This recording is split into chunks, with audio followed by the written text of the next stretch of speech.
Aloha guys, what's going on? I finally made it back here to shoot a video for you folks, and I'm sorry that it's taking me so long. I've been working on a lot of content for the channel.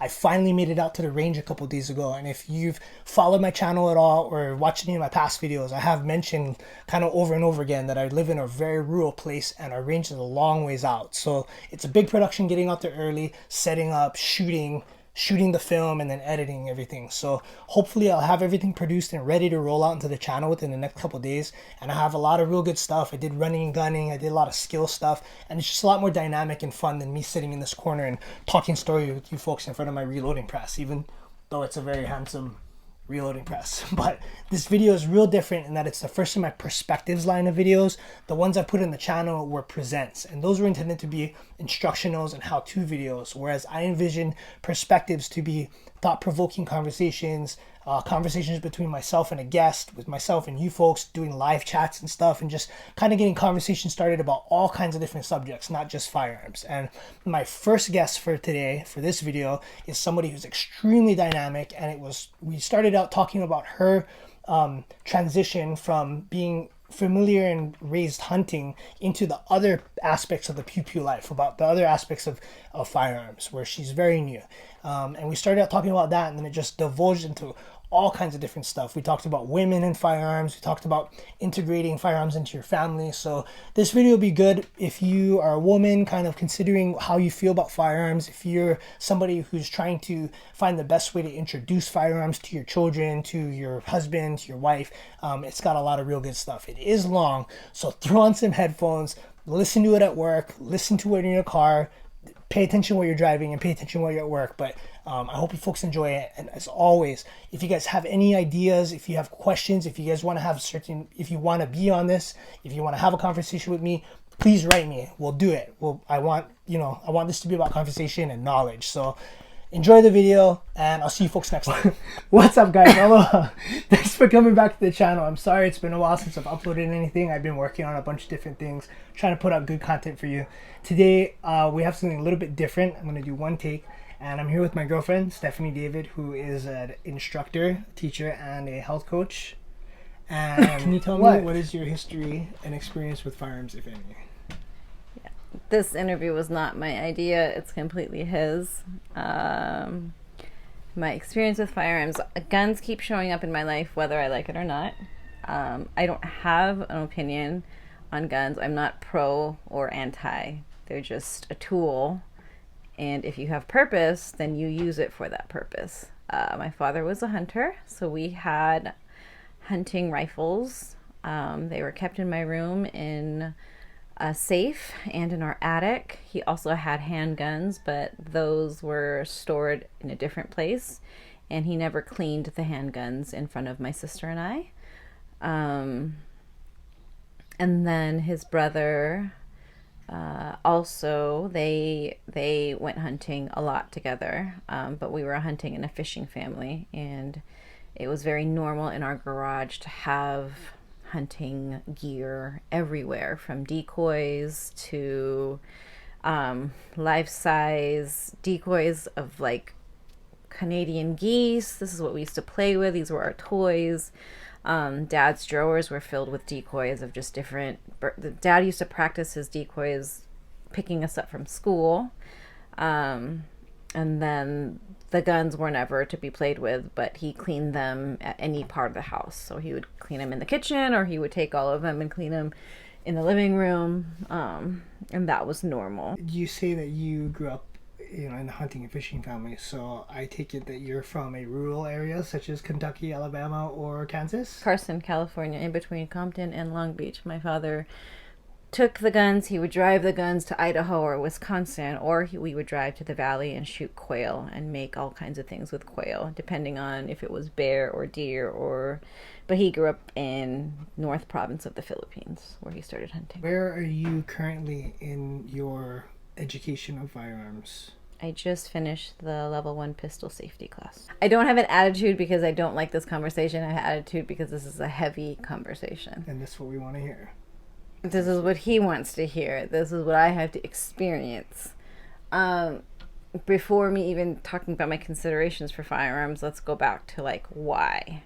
So those of you who have followed him for a while, in case you don't know, he has an extremely addictive personality in the best and the worst way.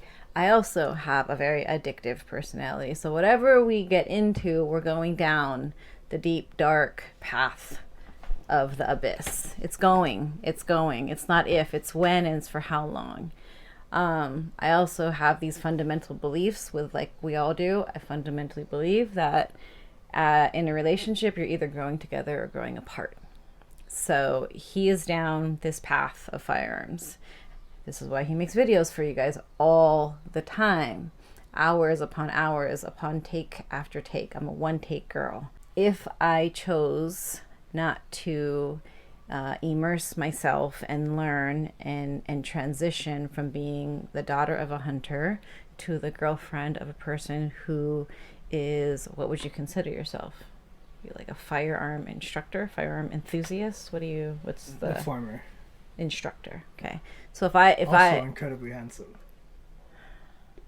This is what I have to deal with every day. If I didn't insert myself into your life, then we would grow apart because of the way that we work. I would go and find other interests and clock in. You would go find other interests and clock in.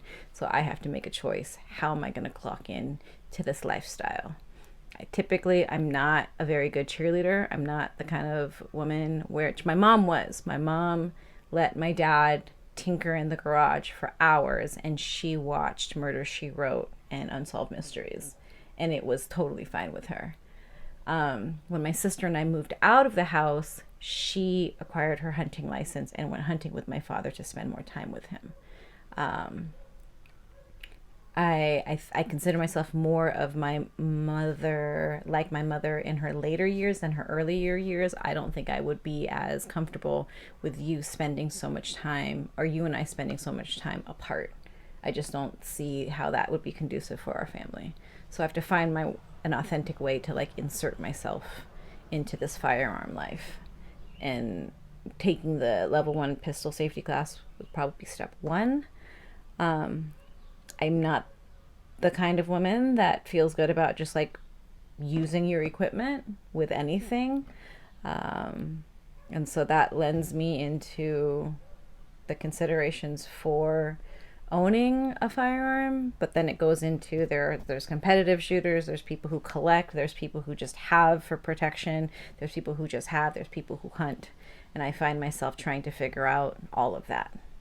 In addition to having my son, who he is like my father. You can see his face light up when these tools are around. He sees them as a huge tool with lots of moving parts to it. The way that he works, the way that my father's mind worked, moving parts. And typically for males, like all these parts, taking them apart, putting them together, like it is fascinating, and I do get that. I just also think it's a huge responsibility. Of course, cost is a huge thing, but more than cost, it's like, as an educator, I'm overly concerned with the way that information is packaged and delivered. So some websites were just too much information overload. I wasn't able to grasp because I didn't know enough. Like numbers on numbers, kind of thing like that. Like specs and details, and so typically the way that that people chunk information is you have a generic paragraph, and then if you want to get even further, you go down into bullets into the specs. But there was one website that just gave everything, way too much, turned off. Who's that? SIG. Okay. And then the other website was more kind of like a consistent message that was easy to digest. Price range was way higher, but the consistency of the message was helpful. And of course, when you brought out all of your firearms, I was able to like hold it and feel it and do all that. But I think that's the other thing, is that the price point has to translate into like, what am I investing in? And I haven't gotten there yet, right? I know I'm investing time. We talked about it yesterday. I like to invest in things that I know I can do for at least 20, 30, 40 years. That includes fitness, that includes education. So I know that this is very much of a lifestyle. And an investment, not only monetarily, but an investment in time. And so I just feel like we talk about all the time, like time is the one thing you don't get back. So like carefully navigating this is whatever I choose and whatever the purpose and whatever money I throw down am I spending my time wisely so that we look back on our lives and are really proud of what we've made? And so I don't take this decision lightly, because unlike other things, like we could have talked about this in health and fitness, but like my kettlebell isn't going to potentially kill someone. Do you think that the way that you're thinking of this is something that in some aspects is common to how women think as opposed to how men think? I think women think in constellations and I think men think in buckets, and that's a huge generalization. And it's a gift and a curse on both ends. I think men have this really great capacity to be in one bucket. You guys have a nothing bucket where you're just nothing, like you're not even thinking about anything, and when one bucket doesn't connect to the other bucket, and it's cool. It's something that I admire about the male brain. Also frustrates me, where I think for women everything is connected. They're constellations, and sometimes we overconnect, right? If I do this, it means this. It's why we have the ability to foresee things that generally men don't, but it's also why it seems like we overreact, but it's because we're anticipating 4, 5, 15 years down the line of decisions we're making. And I think it's really connected to the fact that we make life. Like literally we build it inside of us. Our bodies are not ours. Once we become moms, like our thoughts are completely connected to the person that we're raising. And so it's not just like we don't have the privilege of just being like, oh, I'm just going to buy this and it doesn't affect anybody. Like everything we do, eat, breathe, and sleep is connected to, especially if we have kids or want kids. We just got Lemana into Eddie the Eagle. Yeah. Lemana Kids, or NRA Kids, and we're talking about giving my daughter's mom the information to get her started on that. So what did you think of it? Oh, Eddie the Eagle. I have all these like fundamental like step 1, 2, 3. And I just think that when it came to the firearm thing, I took for granted I was born into that family, a family with a hunter father with set rules, and I didn't have to think about questioning the rules. The rules kept us safe, and it totally worked for my sister and I.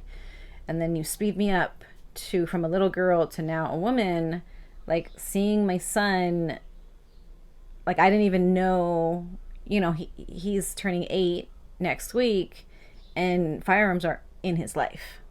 They're in his life. And I needed, going back to my steps, I needed him to have a foundation that I could hold on to.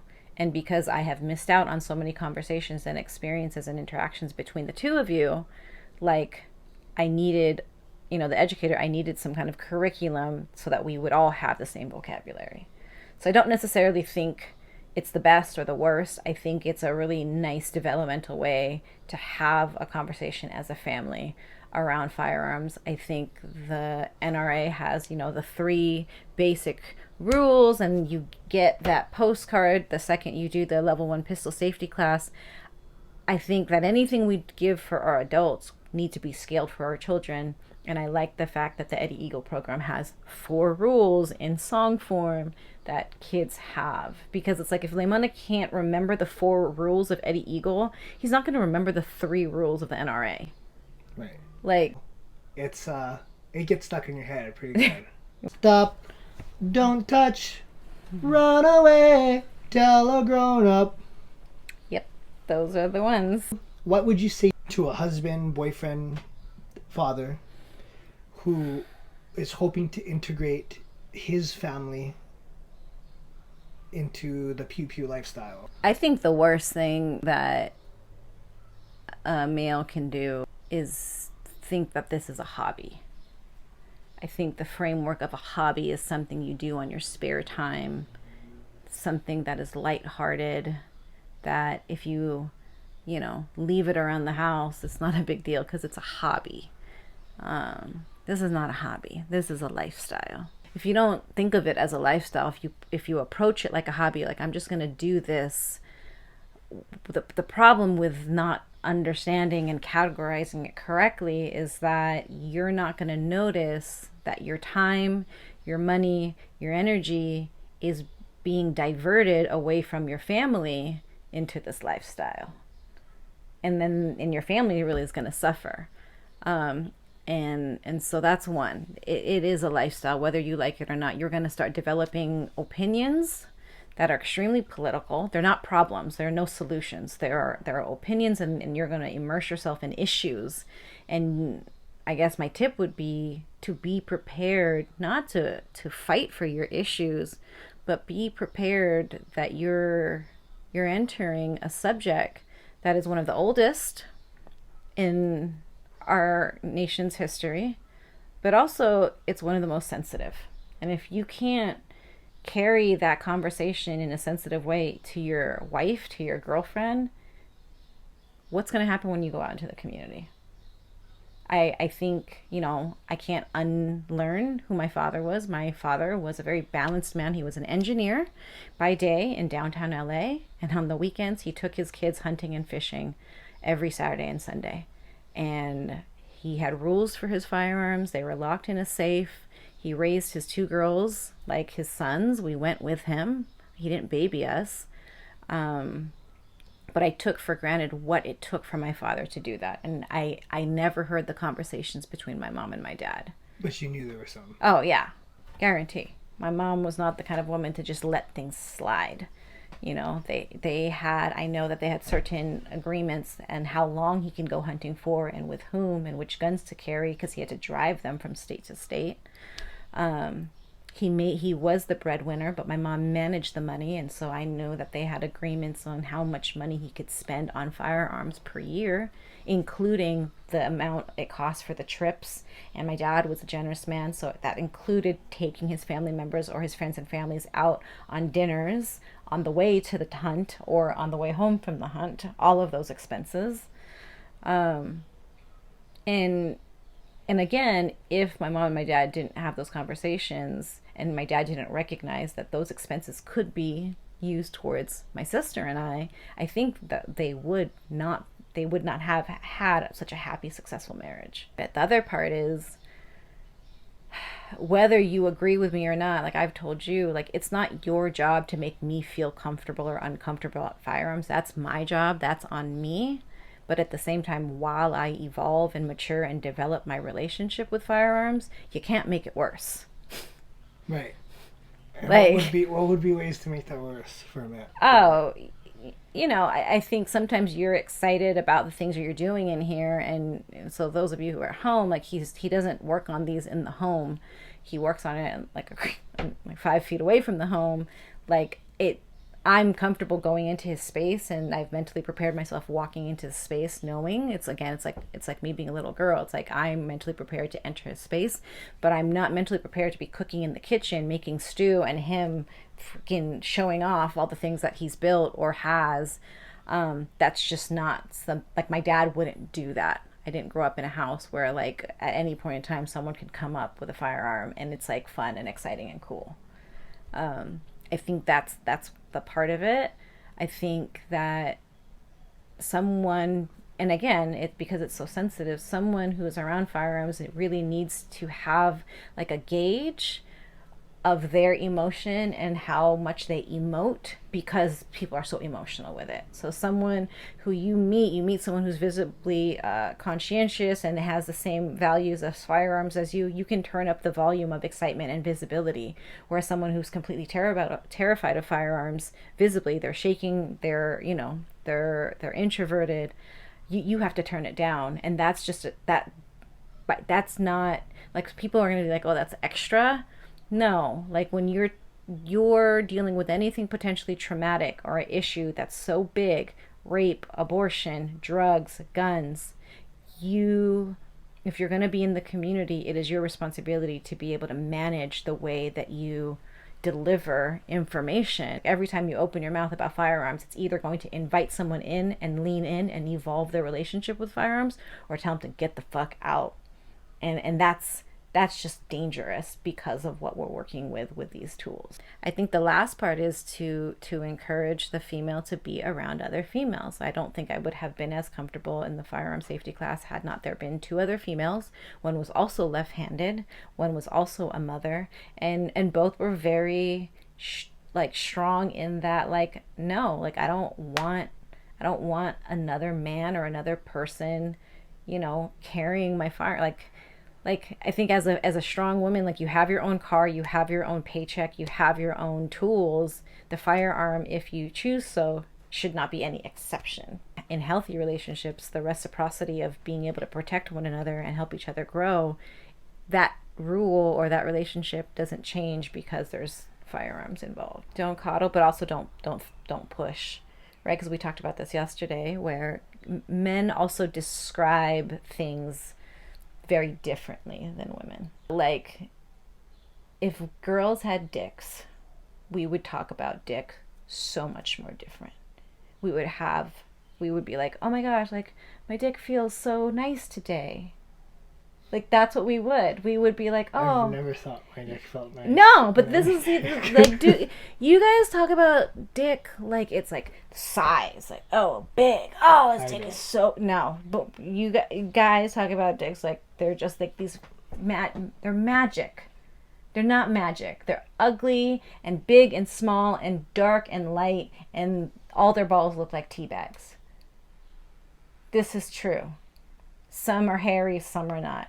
It's not magic, but guys like to talk about dick like it's magic because guys just, the male brain, right? There are parts, it does this, boom, great. No, we're fucking emotional beings. Like, if we had dicks, we'd be like, oh, it's so sweaty. It's too hot. I wish I had panties that air conditioned. Like, we're just emotional beings, and you have to let us emote. And we're not always foo-foo, but we have to choose. The second you take a choice away from, especially a strong woman, she's going to choose to not be around, because so many things have been taken away from us already. And because of this, because of the pressure of all this, like, this needs to be a process of ease. It's not an easy process, but a process of ease. It's going to take time. I've given myself, if I do something every day for a month, my feeling of stupidity becomes less. But I don't want to be touching firearms every day for a month. That overwhelms me. So I'm going to give myself 6 months. So each day for the next 6 months, I'm going to read and engage in something firearm related. And within 6 months, I will come up with an opinion or a feeling or a purpose, either to opt in or opt out. And then we go from there. But there has to be time given to, like, develop that relationship. That's the other thing. I guess I don't think most families allot a timeline to develop a relationship. With anything? A lot of things. I don't think people think of a transition period. This is our family's transition period. It's either going to be awesome or awful, but it's our family's transition period, right? The second you know it's a transition, right, you already automatically default to a different set of expectations versus like, oh, well, this is what we're doing. The second you're in a situation that you didn't choose, you go into fight or flight mode. People call it bitch mode, whatever it is. Like, if I woke up and I was like, oh, our family's a gun family, I didn't choose that, I would be so mad at you. Versus our family is deciding what we are doing with firearms this year. Most of the time, every relationship is really different, and you know, there's black, there's white, and there's a shit ton of gray. And I just felt like with your firearms, because the men in your life were like, oh my gosh, boys are gonna be boys. Oh my gosh, you have so many guns. You pulled out your guns, you don't have that many guns, right? Like, I need a number. Women are very like, oh, okay, there's a number. Men are like, oh, you have so many, big dick. No, like, none of this. This is how women and men are so different. But I didn't know how many guns you had. You were spending all this time here, also probably money, all these gray, fuzzy questions, and you weren't involved or engaged with our family in a way that these guns were building us together. And again, because I come from a hunting family, and a lot of these guns were not like hunting guns. You weren't going outside catching food. And so, like, you just fill in the blanks. And when you fill in the blanks, you almost feel like you're being emotionally cheated on. Right? And it's more like they were your mistress. Like, I'm like, hey, you're hanging out with this girl, you're hanging out with these guns. Who are they to you? How much money are you spending? How much time are you spending? How does it benefit our family? If you can't answer any of those questions, yeah, the guns are your mistress. And more importantly, are you using these guns to escape our family? Because if you are, then you should just go be with the guns, or you should go be with the mistress if you want to escape. And giving you the opportunity to be like, oh wait, that's not my version or my relationship with firearms. My bad for making you fill in all those things.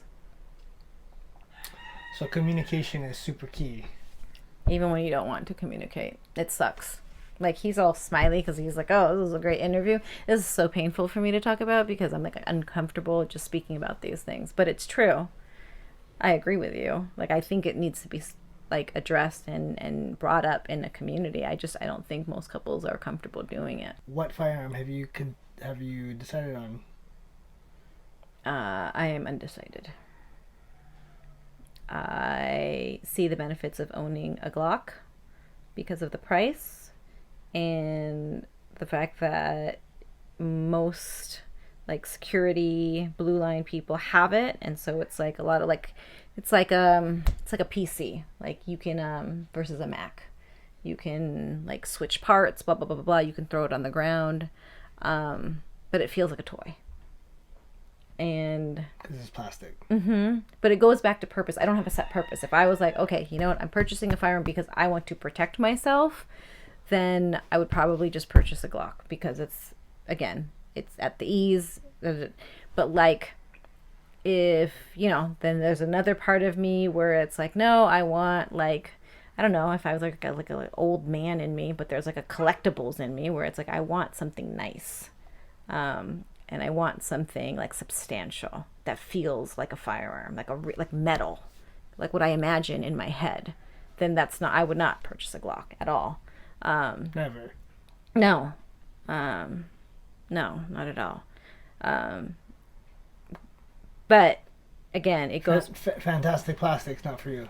I see what you're saying. I need to prioritize because I agree. I think I have not given my opinion. I have a few, and I love my Glock, but it's a tool to me. I have nicer guns. I have guns that are nicer shooting. But yeah, if my life depended on it, I would choose my Glock because it's a tool. It's a hammer. Like if I really wanted like a firearm to protect me, I would get a taser before I would get a Glock. I don't think I can live with actually shooting someone. I think that's the other part, is like these are the questions that I have to ask myself. Like, all right, I want to go protect myself. Am I willing to do what it takes to really protect myself? Sure. That's like, I couldn't kill animals with my dad. What about to protect a child? Would you kill somebody if you needed to? Yeah. So heavy questions, right? And then there's like people who shoot. So then that's why I gave myself 6 months, because I feel like even for bodybuilding, like the second I found men and women who were of the same values, meaning I found bodybuilders who had multiple jobs, had children, were educators, and were in bodybuilding, the sport changed.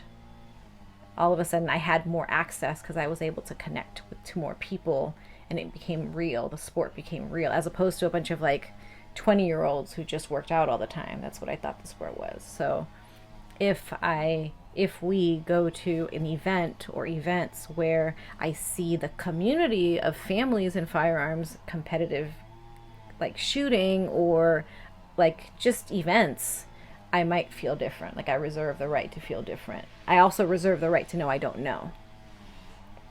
That's why I need time. I will say though, I'm a classic girl. Like I'm not going to get like a pink gun.